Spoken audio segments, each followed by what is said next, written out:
what I would tell myself, leave my on the sticky note is prioritize your family properly. Like they have to come first for everything. If that's not a value of yours, or if it's not a priority to you, then there will be casualties from that decision. Dory 1, this is Fire Team Delta. Dad's coming home. Welcome to the Military Veteran Dad Podcast, where it is our mission to bring every dad home. I am your host, Ben Cloy. I'm a United States Marine veteran, husband, and a father. We will bring authentic conversations to inspire action in your life so we can close the gap between the dad you are today and the dad you want to be tomorrow. This is the Military Veteran Dad Podcast. Welcome back to episode 72 of Military Veteran Dad. Glad to be back on the microphone. We got a great episode today. Before we dive into what that episode is all about, I want to talk to you about being a dad real quick. Through coronavirus, through everything that's going on in life, life can be extremely difficult right now. And I want you to know that you're not alone. I want you to hear this message that whatever you're feeling inside, whatever pit that you may have fallen into, whatever your brain is telling you that you are not defined by those feelings. I, as a person that is more emotional than most, have felt the pain through this transition just as much. The feelings, the thoughts, all that you have in your head, your brain can't help but try to keep you alive. And the conditions that we are in today are ripe, perfectly ripe to make that worse. You have a news cycle that continues to make you feel like the world could end in 2 weeks. The world could end in 2 months, but you don't know. And that not knowing creates this cycle of problem solving in your head that just goes on a loop. I know that was there for me. I know I fight some of it sometimes daily, that the idea that we just need to live in the present is so important right now. The future is the future, and we really can't control. We mitigate the risk as best we can. We move through it as best we can, but we understand that what we have right now in the moment is just being a dad.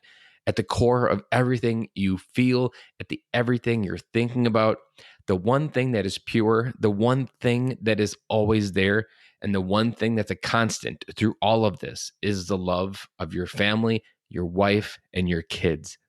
Focus on that. There are days where I feel very overwhelmed. And the one thing that becomes my anchor point is a great, solid hug from my kids. Just reminding me that what I feel on the inside is not how I reflect on the outside. I was recording a podcast the other night, and my daughter, about 8:30 at night before going to bed, slipped a note under my door that said, "You are the best. I love you. To Daddy. Love, Sophia." I honestly felt that day, I was like, I did not deserve that. But that's the beauty part of kids. It doesn't matter what you think you deserve. You're already deserving of their love because you're their dad. So every time you think about what you're going through right now, just remember the one thing that will be there on the other side of Corona, and whatever happens to you in life, the one constant that you have is the love of your wife and your kids. Use that, create amazing memories, and go out there and be dad. So let's dive into this week's episode. This week's episode with Greg Storch is awesome. Because he's at a different season of life, and we don't get this season perspective so often. So often in society, we spend very little time collecting wisdom of people ahead of us in life. And in this episode, you will get some great wisdom that you can incorporate immediately into your business, because he is an awesome guy on leadership and in your life. And even as a dad, there's things that I've already implemented in my life.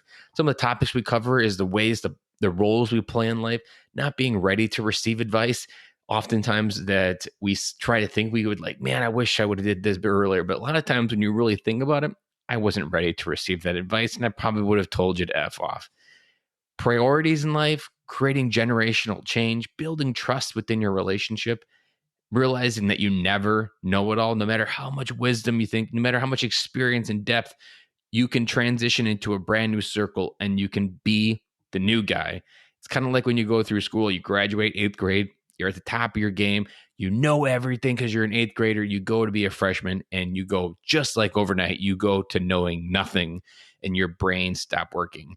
To bring it back to the military, did you ever notice how it was almost just like something about being a private, no matter what you did, that you kind of just turned off the ability to think? All of that happens is because we're in different seasons of our life and it's in different circles. Like you could be an expert on the outside of the military, go in the military, and there's something about those early ranks where you just have a hard time problem solving anymore because you don't know as much as you needed to know. But as you progress, as you groom, you begin more confidence and you gain through it. Knowing when it's time to transition out. After 23 years serving in the U.S. Navy, he talks about how he knew it was time for him to leave. Becoming a servant leader. We dive a little bit into business. We talk about the leadership issues in the workplace today. And we wrap up with creating the life you get to live versus the life you have to live. That's something that a lot of people in today's society don't reflect on.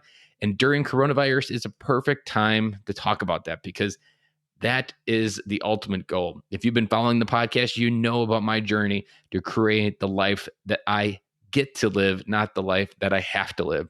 I want to be a dad more than anything, and I want to be anchored in the memories that I create during these younger years of my kids' lives. And I want that to be an anchor point for when I go forward in my own life. And so with that, let's get this episode started with Greg Storch. Welcome to the show, Greg. Hey, thanks. I'm glad to be here, Ben. I'm excited. We chatted before this, and your story of living in Italy and what you're doing. You're at a different season of life. You've kind of moved past the fatherhood, where you're kind of just making sure you're available for advice when they need it while they go out and create their own life.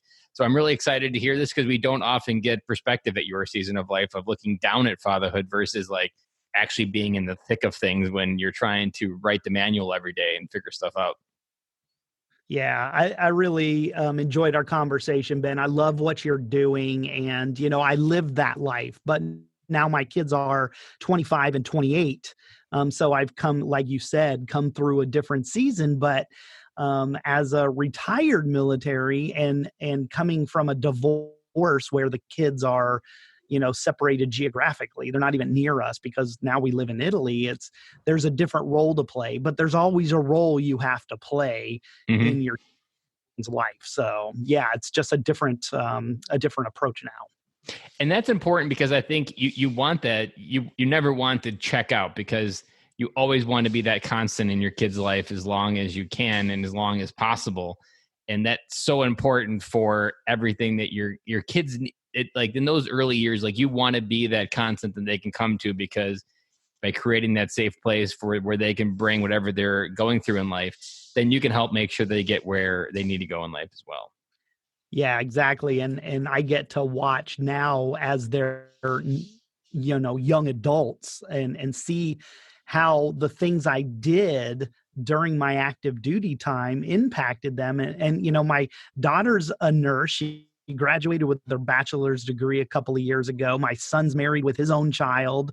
So we have a granddaughter, and just seeing both of them turn into these mature young adults is kind of a neat place to be. So go ahead and unpack a little bit. Take us back. Describe what your military service was like and what your family life was like as you were raising your kids. Yeah, probably a lot of people can relate to my story. I was active duty Navy for 24 years. I joined the Navy when I was 17. I met my wife at a young age. I was like 21, 22. And we had our children young. I mean, I think I was just on the other side of 23 when I had my son. And then a couple of years later, we had our daughter, and we were married for almost 10 years. The kids were about 4 years old and 6 years old when the divorce occurred. So there's the first time I have to shift gears and reevaluate how I play a role in my children's life, right? So 4 years old, 6 years old, and now I'm a part-time dad because I'm active duty, my ex-wife, is now the primary custodial parent. And so she has the kids all the time, and I only get them for visitation. Got it. So let's take us back to you're holding your first child when you're 23. What was that moment like for you? Brilliant. You're when you first hear you're about to have a child, you're like, oh man, I don't know anything about having a baby. And the minute the baby is born, everything changes that instant. The minute that human is in the room and breathing and crying and you're looking at him, all of a sudden, like, your fears go away of, whether or not you can raise the child. You don't even think about it. You're now responsible to raise the child, and you engage and take that responsibility on. So it's not a thought. It's kind of interesting. A little story: when my son was born, my wife and I actually had his name picked out, like most people do. They pick out the name of their child before the child's born. And as soon as my son was born, I looked at him and I was like, his name was supposed to be Matthew Ryan. And I looked at him and I'm like, he does not look like a Matthew Ryan to me. And so in 5 minutes, his name changed to Stephen Michael. So it was amazing. Was Stephen Michael like a backup name that you had, or did you start from scratch in 5 minutes there? No, Stephen, my brother's name is Stephen, but it's spelled differently, but that really didn't have anything to do with it. But his middle name is my middle name. And so that's where he got Michael from. Got it. We have a similar one. So when my first daughter was born, we had Sophia and Brooklyn. So we weren't completely sure on the name yet. And we went through labor and we had to get a C-section. And the doctor pulls out the baby and essentially says right there, oh, it looks like a Sophia. And from that moment, I was screwed, because then her name became Sophia and Brooklyn was out, and I got to pick the middle name. So her name is Sophia Grace. But like that moment, the doctor said, oh, this looks like a Sophia. It doesn't look like a Brooklyn. And I was like, well, that ganged up on me and backfired. So we ended up getting Sophia. Yep. Funny how that works, man. So maybe the lesson there is, commit, but be flexible and keep your options open. Yeah. When you take yourself back to those 4 to 6 years when you were married, before you were divorced, what's a sticky note that you'd want to go back and leave for yourself on a table, if you could have, like something to pay attention to more, that you have the perspective of time or the season of time to look back, that you would wish you would have did more of back then? Or maybe you did more of, like you were already doing something, but like you wanted to dive in and go deeper on it maybe. What a great question. I think at this point, looking back, and I feel like this is hard for young men, and it has to do with a maturity thing. And so I feel like what I would tell myself, on the sticky note, is prioritize your family properly. Like, they have to come first for everything. If that's not a value of yours, or if it's not a priority to you, then there will be casualties from that decision. That's brilliant, because there's kind of like 4 principles that I speak on the podcast a lot. And number 4 is your priorities, and making sure that you always kiss your wife first, and prioritize that your commitment to your wife is greater than every other commitment that you give. Your military commitment, even your commitment to your kids, is still secondary to your marriage, because your kids are going to leave. It's a true statement. They will betray you, and your wife will be the one left there at the end. And it's the commitment you've made to the end of time, and your priorities need to be represented there. And in the military, I often explain it, that your commitments are like a credit card, that you're going to have to borrow time from your family, but you need to come back home and pay it back with interest, because if essentially that credit card will go bankrupt and you won't even see it coming, and it'll hit you like a bag of bricks. And only after will you realize that your priorities were wrong, and that you were spending like a drunken sailor, and that the credit card company just wouldn't let you spend anymore. Right. Yeah, exactly. And really, again, that whole point about the maturity, I feel like, we struggle with that as males struggle with the maturity issue, and committing at such a young age. They're still figuring themselves out. And, Mm-hmm. married and then having children on top of that compounds the issue. And it can be a difficult time for somebody who's a little bit younger. So yeah, definitely the commitment. Would you have been able to receive that advice back when you were 23, or was your ego so strong that you thought you had it all figured out? Yeah. I feel like my ego would have gotten in the way. It has gotten in the way of great advice before. One of the things I missed out on was my very first duty station aboard an aircraft carrier. My department head told me I was an E2 or an E3 at the time, and my department head was giving me advice of investing in mutual funds. He was telling me how he told me I don't know anything about mutual funds or investing. I just give it to my investor and they, take care of it. And but he made the commitment of investing, even if it was $20. And I listened to him. And in hindsight, again, Yeah, once you learn the time value of money. Oh, geez. I wish I would have listened to that guy.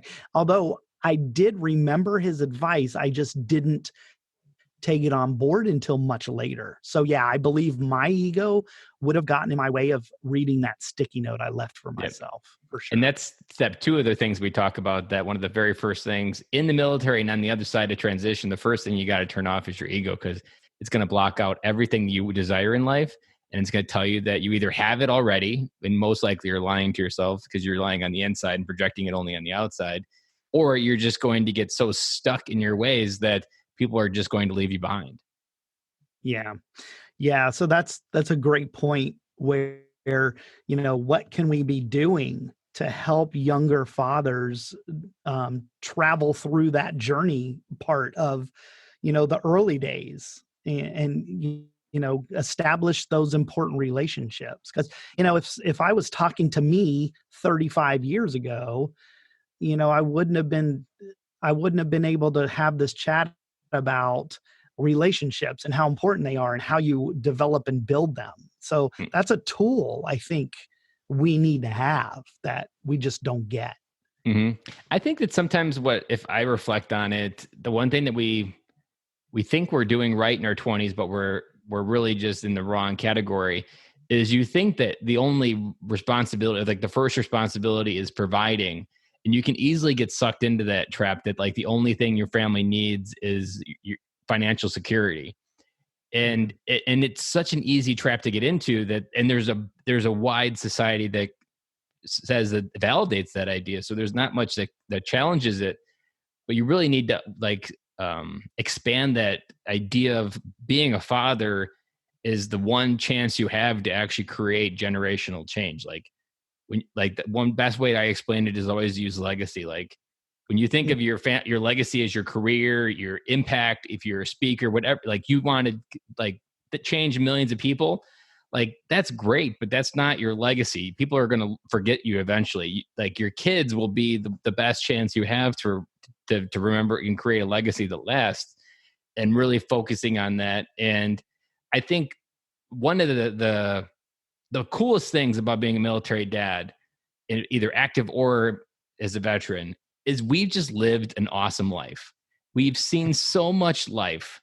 And if you tap into that, of what you get to do every day and help try to gift it to your kids, like that in itself is fun and exciting, because you gift them all that energy, that curiosity. If you can take them around the world or take them explore the United States, like that's just a view of the world that you can give that very other people are even spending any time thinking about. And I think that's the most part of like exciting. If I were to write myself a sticky note, I would write back, like, figure out a way to really tap into your depth of a person and figure out how to help your kids understand that depth and then go out into the world and change it. But you have to focus on that priority, like you said in the very beginning there. Yeah, that's a great point about having a different experience than most people do. And, my last duty station, I was telling you, was in Naples, Italy. So my kids, I was down there for 2 years, and my kids were, young teenagers at that point. So they were coming over for the summers and spending their summers in Europe. And so, they got to, these are the kind of opportunities you're talking about, is being exposed to different cultures and teaching them how people are different and how to accept differences in other people. That makes more Bingo. well-rounded. Yeah, that there's more in common than that separates us, but how to understand that different doesn't equal bad. It just means different. And you can even assimilate some of that different. Like, you don't have to repel different. You can learn how to take the best of what you like and leave behind what you don't like. That's one of the coolest parts. Can you see parts of that Italian experience even as your kids have entered the world to become? Can you see their decisions being shaped by what they view possible for their life? I'm not sure about their decisions, but in their actions, I feel like they're a little more able to commit to decisions. I mean, they'll make a decision and they'll take action. They don't seem to be fearful or second guessing themselves. I think there's a confidence factor that's Mm. in there. Yeah. And I think part of when you like, I've heard it said, like a military child, they have a sense of a fractured home, but they also have a sense of fractured community. Like, they've had to get really good at getting to know a lot of different people and saying goodbye. And that's a well-rounded skill that when you can be able to build that, let go, but then also be confident in who you are each time you step into it, because you've got to go out over and rinse and repeat. Like, you can't have 4 friends your entire high school career. They have to start that process over, and you have to dig inside to figure out how to start over sometimes. Yeah, absolutely. No, it's a great point. It's so many important life skills that we don't even think about, but they're, specific to the military child. I mean, one of the biggest communities are military brats, as we call them, right? Hmm. The children of active duty service members who are moved around place to place every few years and have to, adjust and learn how to establish new relationships with people. What a skill. Yeah, exactly. And just the melting pot part, like just getting along with so many different types of people, ethnicity. Like, you don't get any freedom to pick and choose which type of neighbor you have. You have a melting pot of everybody. You have to learn how to do that. And like, that's one of the main ingredients missing in society today, is there's not a lot of that melting pot. People self-isolate. The Facebook algorithm only reinforces what they like. Like, that doesn't bring in new ideas to get used to or to challenge their own ideas. So like, that ability to grow up with that diverse view, like that's something like, and I didn't have kids in the military because I didn't want that like separation. But as I've started this podcast, I realized that I was fearful of what I saw as only the bad part around me, when I saw like military kids having to say goodbye to their mom and dad on a deployment. But that richness that can come from that military experience is also something to value too. And it's not talked about enough. I would say most people kind of get caught up in the hustle of a military life, that they failed to probably try to re-engage with some of the strengths and the positives of how they can make it memorable, so that their kids view it as a positive versus a negative in their life, or resentful. Hmm. You make a great point, that even though you weren't on active duty or serving while you were having children, you still have that experience, and that's still something you can share with your children and Yep. give to them, the legacy piece, right? That you Yep. were talking And about. taking like your stories. Like, I was telling Sophia, my oldest, she was asking about she's been struggling with, like, she feels like everything is her fault. And often it's because she's the oldest. Like, that's just part of that dynamic, that you're the oldest, so we expect you to be more responsible. And I was telling her about a story in boot camp. Like, boot camp, you get blamed, everybody gets blamed. It doesn't matter who F's up, and everybody gets punished. And she wanted to know more about that. Like, she kept asking really good questions about wanting to know more about the story. And it was probably the very first military story where she was actively curious about understanding more of it. But that little I used my life to help tell a story and help her understand something that she was going through. And that's the best part of parenting that most parents don't really engage with, is they look at their story as something that's imperfect. So they want to make sure their kids have something perfect, but that imperfect part really can help their kids shepherd themselves through what they're feeling, because it's just basic empathy. Like, you can understand what someone was going through, and like, oh, I'm not alone. My dad went through it, who seemed to be perfect, but oh, he wasn't so perfect. That is a huge gift that you can give your kids as a perspective. Yeah, no, I love that point because, my background is leadership development and coaching, right? And so I see everything through a leadership lens. And what you're talking about is displaying, behaviors you want your children to emulate, and sharing that story. And not everybody has a story to tell, and they need to be shared with people, because you just never know when that story's gonna help or impact somebody. So yeah, your story, whether you feel like it's significant or not, it is. Yeah, because to them, you are their hero. So every story is just like a Superman comic to them, Yeah, exactly. and they get So to like you know, visualize it and step into it. And I think that just builds that basic empathy and trust. I think that's something that else is a great byproduct, because when you share something that is imperfect and they share something that's imperfect, you trust each other that that's a safe place to say that. So I often say, like, make sure you practice sharing the easy things with your kids, because then they'll bring you the hard things. But if you don't have a safe oh, place for the easy stuff, then the hard stuff they don't bring to you.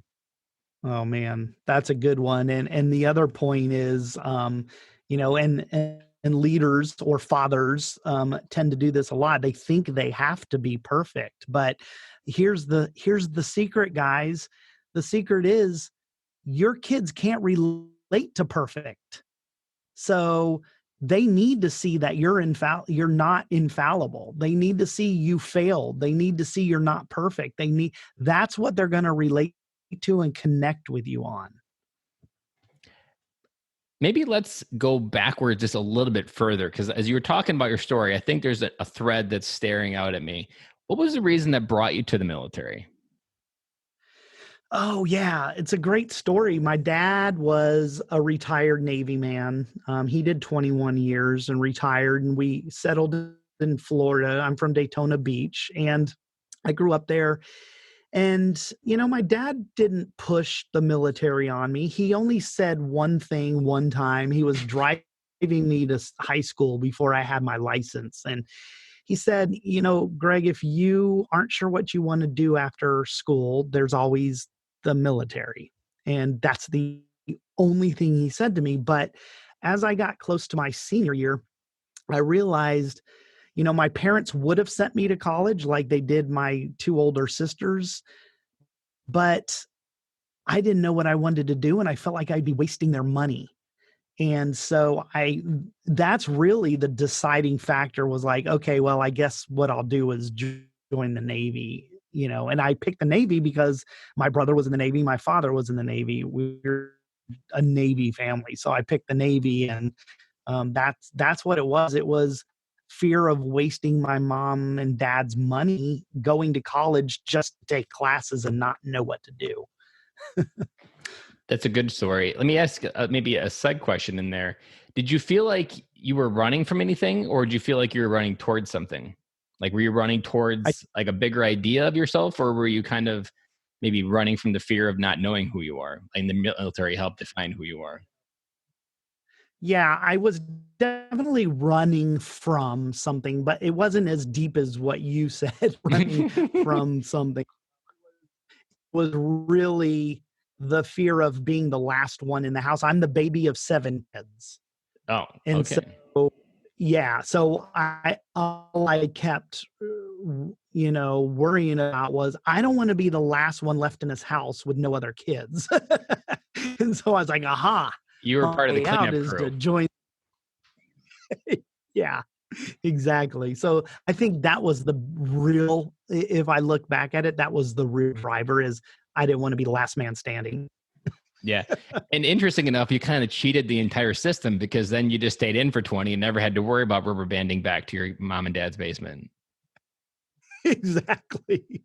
That's exactly right. So You're like, you outsmarted the entire family, because you're like, I'm going to cheat the game. And I'm never going to have to worry about coming back, because I'm going to create a secure life within the military. And that's going to be it. yeah, it's kind of funny because I always kid everybody when I tell them that story. I joined when I was 17 years old, and my parents had to sign the papers for me to join. And I always kid and tell people I'm sure they were glad to sign them after having 7 kids. Yeah, and I'm sure even just financially, that happens that way. There's. Yeah, Let me ask you a different absolutely. question. Where in your military service did you really start to tap into your leadership wisdom? Was there a mentor? Was it a moment, or when did you start to unpack that? Because that's something I think a lot of veterans have, but I think we often get so stuck on the identity crisis of taking off the uniform that I know I lost it. I lost it for 10 years before I realized, like, oh, leadership was something that I was really great at. And I really loved the feeling of helping someone succeed. What did you do to help kind of like make sure that came to the surface during your service? And was there any good stories behind that? Yeah, there are great stories. I was enlisted first before I got commissioned, and I was a dental tech. My rating was a DT. And so I was surrounded by a lot of great mentors. And I think that was the key. I was able to pick up. So, to answer your question, the short answer is it was really early on. I actually just spoke about this a couple of weeks ago in the Lion's Den about learning these leadership lessons in my early 20s. And like, people would say things like, don't forget where you came from, and your successes are not yours. They're, the people you've led have helped you get to where you are. All of those little pieces resonated with me. And so I would take them and I'd put them in my leadership toolbox, and I would just collect all these parts and pieces. And so I feel like in my early 20s is where I started to really catch on to leadership. And I caught on quick. I really promoted quickly through the ranks. I ended up getting commissioned as an officer. And I had a great career, and a lot of it was my leadership abilities. So the mentorship was the key piece for me. Hmm. Is there any piece of advice that you would want to leave other veterans that maybe can feel that feeling but aren't necessarily leaning into it or believing that it's there? Yeah. First of all, the biggest piece of advice is as soon as you think you know it all, there's more to learn. I Yeah. came out after almost 24 years of active duty, both senior enlisted and officer, and I thought I knew everything there was about leadership. And what I found was there was so much more. You didn't know anything really. I had a very limited view of only a certain level of leadership that we're used to in the military. So I think the advice is, when you feel like you're leaning towards something or something's pulling you towards something, start digging deeper into it and grow, learn and grow. Surround yourself with people who are in those areas. Find mentors, read books, and I can't stress the inner circle or the people you surround yourself. I can't stress it enough because it's critical, the people you allow to influence you. Hmm. So that's a piece of advice. Mentor and watch who you surround yourself with. So let's fast forward. You're about ready to get out of the Navy. What was that moment for like? Were you embracing the fear? Were you fearful of that moment? Was it kind of like a warm feeling that you were like, I felt comfortable when I was in the Navy, and then you had it removed and you were going into the unknown? What was that kind of moment like for you? It's really scary because my story was being prior enlisted. I was eventually passed over on my second look going for '04, which was a common thing back then, for prior enlisted sailors in my line of work.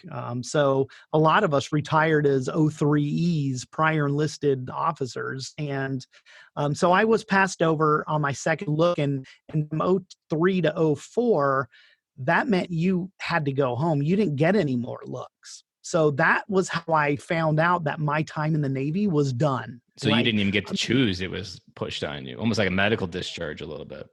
yeah. So here's a scenario where you feel like it wasn't your choice, it wasn't your control. I was planning on just, continuing on, I guess, until, but in retrospect, I feel like I'm glad it happened because I wasn't brave enough to make the call. It was time for me to leave. I had run my course in the military. And listen, you can't do that forever. I Mhm. mean, eventually everybody has to leave the military. I don't care if you're 65 or 35 or 25. You're going to have to leave someday. So, knowing that and realizing it later, I'm kind of glad it happened because it was a good time to get out. I had almost 24 years in, and I felt like it was ready. So once I got through that mental gymnastics of being okay with the fact that I had to finally leave the military, that's when things started to get better. But it was a struggle because can you imagine spending almost 24 years getting a guaranteed paycheck every 2 weeks? I mean, you just know you're going to get paid. Yep. Money's not something you have to worry about. Like a check's going to come in. Mhm. And It's a then all of a constant. It's like sudden, pi in mathematics. It's always 3.14. it's the constant. And now, guess what? You gotta figure out how that's gonna and I feel like this is a reason why a lot of people transition from military to federal service, which is exactly what I did. Mhm. I went fed, because I saw that as an easier transition. I was still surrounded by familiar people. I was in DOD. I was actually at a naval hospital working in HR, and so that made the transition easier. But it didn't help me grow much. I only lasted 2 years, and I resigned my position with the federal government and went contract up in DC. So let me ask you this question: what were you running from on the idea of getting out? Like, what was that your greatest fear on doing it on your own? Yeah, that's the typical gremlin. Like, you don't know what you're doing. You're not good enough. You've never done this before. Those inner voices that are, your self-limiting beliefs that, Maybe even that you've taken the easy road by continuing to stay. yeah, exactly. It's like, it's interesting how your inner critic can really paralyze you, and it's all fear. It's Hmm. all fear. And what's funny is, they I always say, fear stands for false evidence appearing real, right? Um, and it's true. Every time I get just on that other side of the fear, I find out that it was all BS, my belief system. Hmm. So, So, what would a sticky yeah. note look like if you left it back right before you were forced out? Like, what would you send yourself if we go back to the moment you haven't been told you need to get out? What would you have wanted yourself to start doing more of before you had to be forced out and kind of wake up in that moment? I think, knowing your value, because you underestimate yourself. You don't think you have skills that transition. You don't think people want to hire you. You don't think you have experience because in your mind you say, well, I spent this much time in the military, so I don't have civilian experience. Boy, let me tell you, man, you've got some experience that employers want, and it comes from the military. So tapping into that and recognizing your strengths, focus on your strengths instead of your weaknesses. I was focused on where I was weak, not where I was strong. And the funny thing is, I ended up being on a big side of, being great. I was doing very well. When I took that civilian job, the contract job, I promoted 3 times in 4 years to a corporate executive level. So, my military skills are what helped me get there. So, yeah, focus on your strengths, not your weaknesses. You actually maybe came up with an interesting thought that so like there's a joke in the military that like if the military wanted you to have something, they would issue it to you. Or at least that's a joke we use in the Marine Corps. And if you have the idea that your life is already kind of provided for, that you can have a house, that you can get your BAH, your kids have some basic money, you get fed, you get a paycheck, you get told where to go, which is your job, you can have that perception that your entire life has been issued. And therefore, once you remove the military, you no longer feel that value because the military issued everything and put you into every situation, and you don't necessarily attach it to yourself. And what I like about the way this conversation is going is because the part that I wish the military would have done right during TAPS is would have just taken me to an exercise of talking to as many strangers as possible. Like going to an event, trying to sell something, or just a networking event with 100 people, that exercise would have served me 10 times better than trying to figure out how to write the perfect resume. Because what I think you realize is when you have everything issued, no one is reflecting back your value. They come to you because the military said you had value, and so people come to you because that's your position. And when you have a conversation, people reflect back the energy, the words, the excitement. And in those conversations, that's where you begin to figure out where you're strong, where your weaknesses are.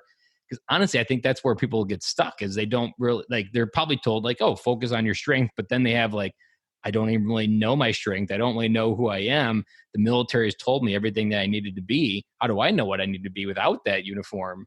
But those conversations, I think, is where you can get that mirror to really bring into your life the opportunities, because those opportunities could actually change your life and provide a job that someone's always needed you for. Or you just get a better idea of how you fit into the world. Like those conversations, like I'm drunk on talking to strangers and addicted to it, because you're always one conversation away from something amazing. And that's the part, I think, in that transition that most people don't lean into, is those conversations is where you get that mirror to reflect back your value and you don't really know what it is.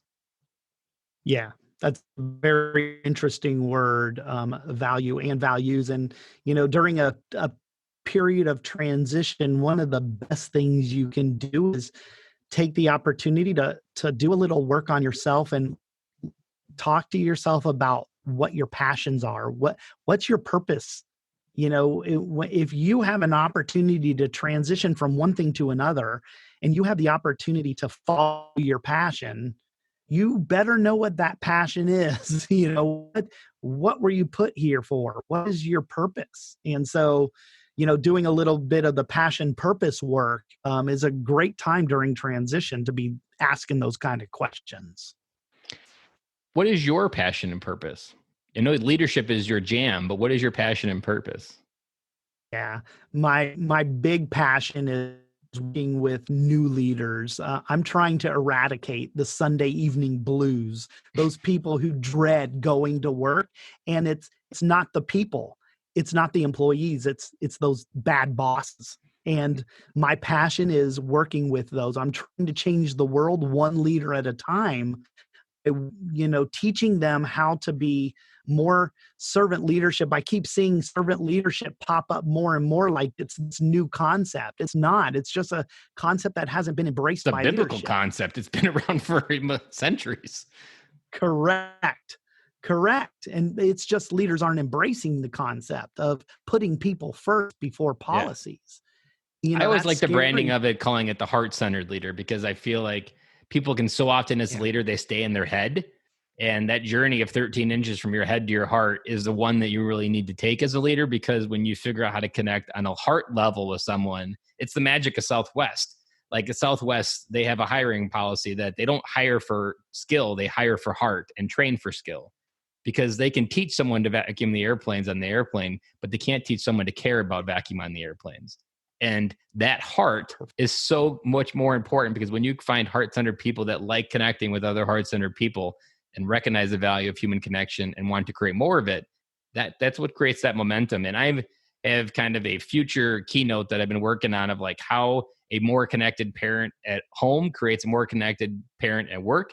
And I think this is something leaders have a great ability to do, is honor the part that people go home to.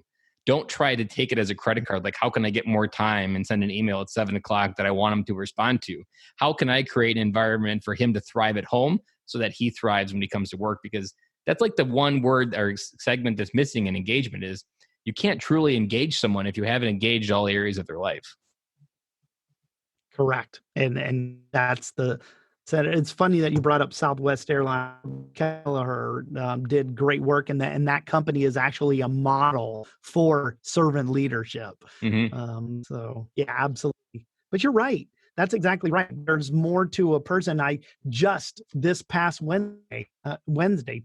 yesterday, on my spot on the Weekly Roar, I talked about this very thing: is preparing leaders to lead, and one of the very first steps is developing that relationship, with a personal relationship.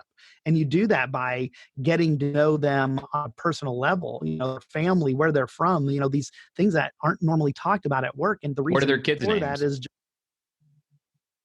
yeah, exactly. How many kids do you have? Are you married? Where do you live? Connecting with them at a personal level so you can better understand the person as a whole and not just the work person. I think that's all the way we're using the word whole kind of inspired something like making sure that so you treat some of them as a whole person. Like, don't treat them as a silo. Don't treat that there's a work version and there's a home version.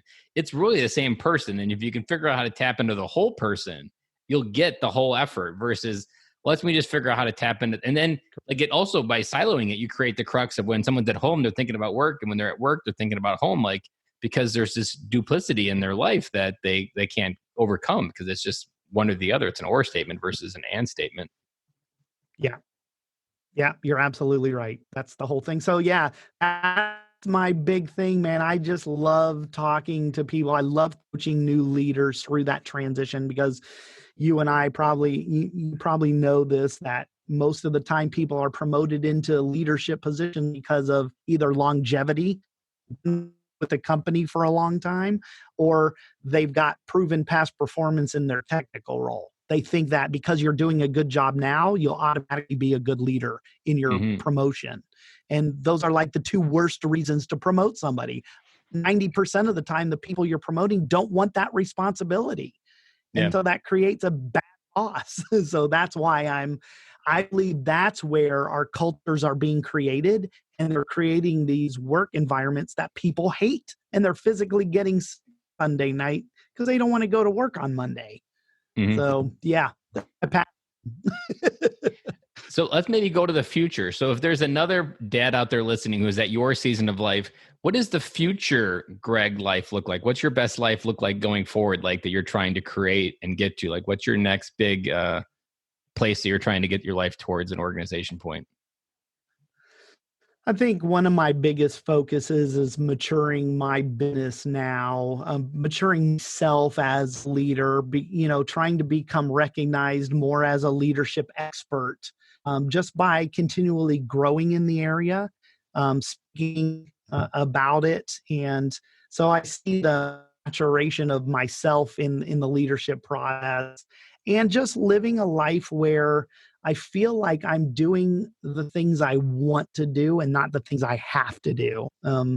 Just living the life I want to live. I could see you being like one of those House Hunters International people, though, where you have this house in some like Costa Rican area where you have a business that thrives pretty automatically. You've got that extra bedroom for the grandkids to come down and visit, and that you're really living that life that you get to live and that you've created versus having to live where you're trying to do things just to stay alive. Like, that's where I see you in that mode where you create this environment where your family can thrive because of what you've invested and how you've invested your time and money and effort. Like that all kind of becomes the fruits on the trees as you continue to grow. Yeah. Yeah, exactly. Yeah. Just want to live a life that I feel like living and not be strapped down to, doing this. And all of that is just on the other side of fear. We always have fears, my wife and I'm 50, I'll be 53 this year. And I don't know what my next move is. I don't know where we're going to leave Italy and go to. I have no idea. And you know what? That's perfectly okay. I don't have to. Let's wrap up here, and all the advice that you've gotten in your life, all the advice from the mistakes.